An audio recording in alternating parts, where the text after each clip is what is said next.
আমি কি করব? মরণ দশা, কিছু করতে হবে না তোমাকে, তুমি শুধু ডিভোর্স পেপারটা সই করে পাঠিয়ে দিবে ও বাড়ি। ডিভোর্স? ডিভোর্স মানে? মানে আবার কি? তোর মায়ের থেকে বোধহয় এবার প্রাণটা আমি হাতে পাবো। বাবা ভালোই হয়েছে, স্কুল থেকে হেডমাস্টারটা বিদায় হবে। হ্যাঁ, ওই আশাই তো তুমি বসেছিলে, কবে আমি এখান থেকে যাব তুমি শান্তি পাবে।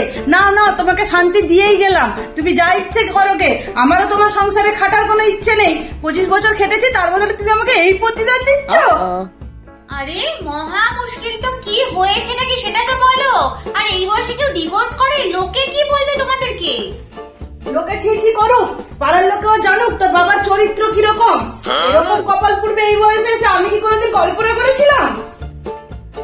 খবরদার বলছি, আমার চরিত্র নিয়ে একদম ভালো বলবে না। আমার চরিত্র কাঁচের মতো পরিষ্কার, জলের মতো স্বচ্ছ। কাঁচের মতন পরিষ্কার? ওই কাঁচে অনেকদিন না মুছে মুছে ময়লা জমেছে দেখো। আর জলের মতন স্বচ্ছ আর নাই বা বললাম। কথা বাড়িয়ে লাভ নেই, ডিভোর্স পেপারটা যেন সময়ে পৌঁছে যায়। কি হয়েছে বলবে কেউ? কি আর বলবো, তোর মায়ের কাছে সুখে থাকতে ভূতে কি হচ্ছে, সুখ আর সহ্য হচ্ছে না তোর মায়ের। আহা গো, কি সুখ দিয়েছিল তুমি। কপাল তোমার তখনই পুড়েছিল যখন তোমাকে বিয়ে করেছিলাম, নেহাত পালিয়ে গেছিলাম তাই বাপের বাড়ি যেতে পারিনি। সুখ। সকাল সকাল চিল্লামিল্লি না করে একটু শান্তিতে বসেও তো কথা বলতে পারো নাকি? শান্তিতে বসে কথা বলা যায় না? শান্তি?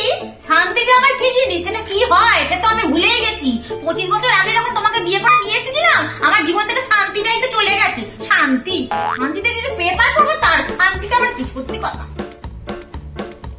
দেখে ঢের ভালো ছিল। জীবনে যদি শান্তি না কাউকে বিয়ে করতাম, তবু লোকে তো বলতে তো পারতাম যে ঘরে আমার শান্তি আছে। শান্তি, সেই শান্তিটুকুনি আমার নেই ভগবান। তারা বিয়ে হলো কাকুল, সারাদিন কাঁ কাঁ কাঁ কাঁ করতে করতে ব্যস্ত, আমার জীবনে শান্তি সহ চলে গেল। আমি বলেছিলাম আমাকে বিয়ে করো বলে। যখন বাড়ি থেকে মানলো না, তখন তুমি মন্দিরে পুরোহিত বসিয়ে বন্ধুদের ডেকে নিয়ে এসেছিলে আমাকে গাড়ি করে নিয়ে যাওয়ার জন্য। আমি বলেছিলাম বিয়ে করার জন্য না? বাবা তখন কি নাটক। কাকুলি, আমি তোমায় ছাড়া বাঁচবো না। কাকুলি, কোথায় গেল তোমার সে নাটক? আমি বলেছিলাম বিয়ে করবো। তাহলে কি আর এক হাতে বাজে গিন্নি? তুমিও তো ঘর থেকে এক কাপড়ে বেরিয়ে এসেছিলে, আমি তোমাকে ছাড়া বাঁচবো না। তা এক কাপড়ে যখন বেরিয়ে এসেছিলে এত কথা বলছো কেন? আমাকে আমার সাথে ঘর করবে বলেই না এক কাপড়ে বেরিয়ে এসেছিলে। আরে কিসের নিয়ে ঝামেলা আমাকে বলবেন, আমি বাড়ি ছেড়ে চলে যাবো এক্ষুনি। কথা আবার কি? কোনো কথা না, তোর মায়ের শুধু অজুহাত লাগে। একটা ঝগড়া করার জন্য একটা শুধু অজুহাত হলেই হলো।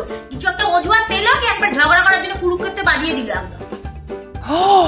হ্যাঁ, আমি তো একদম অজুহাতে ভরা, তুমি তো একদম মহা সাধু। তোর বাবাকে জিজ্ঞেস কর। আর এবার আমার ডিভোর্স চাই চাই চাই, নিবই তো নিবই। যাক বাবা, বাঁচাই যাবে, বাকি জীবনটা আমি শান্তিতেই কাটবো। যাও এসো, দুর্গা দুর্গা। হ্যাঁ, ওই শান্তিরে নিয়েই থাকো তুমি। লাস্ট টাইম বলছি, আমাকে বলবে কি বলবেন, আমি চলে যাচ্ছি কিন্তু। যাও। আরে তেমন কিছুই না, কাল অফিস থেকে ফেরার পথে শান্তি বৌদির সাথে দেখা হয়েছিল, তো বাড়ি অব্দি কথা বলতে বলতে আসলাম, ব্যাস। কথা বলেছে কি বলিনি, তোমার মায়ের অমনি চোখে পড়ে গেল। সেই থেকে বাড়ি আসা থেকে শুরু হয়েছে Ramayana Mahabharata. Oh my God! মা, তুমি এখনো এরকম উল্টো পাল্টা মেন্টালিটি নিয়ে থাকো সবসময়? মাথার মধ্যে সব আজে বাজে জিনিস আসে কোথা থেকে তোমার বলো তো? উল্টা পাল্টা আমি ভাবিনি, বুঝেছি? আমি ঠিকই ভেবেছি। আমার মা সবসময় বলে এই বয়সটাতে একটু লক্ষ্য রাখতে হয়। পথে এসো গিন্নি, পথে এসো। এইবার আমি বুঝি যে এইসব মাথার মধ্যে বুদ্ধিগুলো আসছে কোথা থেকে। ওইখান থেকেই আসছে না? তোর দিদাই হচ্ছে আসল কালপিট। খালি মাথার মধ্যে আজে বাজে জিনিসগুলো ঢোকাবে আর আমার সংসারে অশান্তি লাগাবে। খবরদার বলছি, আমার মাকে নিয়ে একদম কোনো বাজে কথা বলবে না। নিজের সত্যি কথা শুনতে বড় গায়ে লাগে না? মা, ওইটুকুনি 2 মিনিট কথা বলেছে বলে তুমি ডিভোর্স পর্যন্ত চলে যাবে? হ্যাঁ, আমারই সব তোর বাবা তো দুয়া তুলসী পাতা, সে রঙ্গলীলা করতে পারে আর আমি বলতেও পারি না। লীলা করার হলে আগেই করতাম গিন্নি, তোমার সাথে 25টা বছর কাটাতাম না। এখন কি আমার সেই বয়স আছে বলো? তুমি বলো, আমার কি সেই বয়স আছে? বাবা তো ঠিকই বলেছে, বাবার যদি কিছু করারই হতো তাহলে তো বাবা বিয়ের আগেই করতে পারতো, এখন কেন করতে যাবে? তুই এখন তোর বাবাকে আমাকে চেনাবি? আমি চিনি না, আমি ওকে হাড়ে হাড়ে চিনি। বিয়ের পর থেকে দেখছি তোর বাবার শান্তি বৌদির সাথে রঙ্গ তামাশা।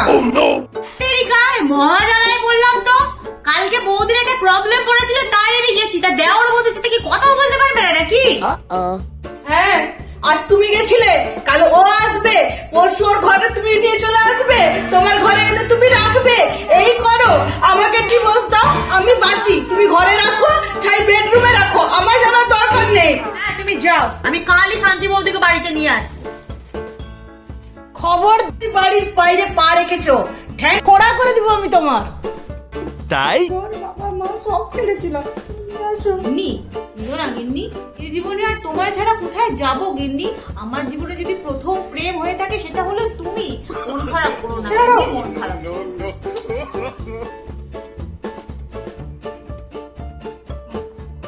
ছাড়ো তো। ডিভোর্স পেপারটা তাহলে তুমি পাঠাবে তো? আয় ওরে মা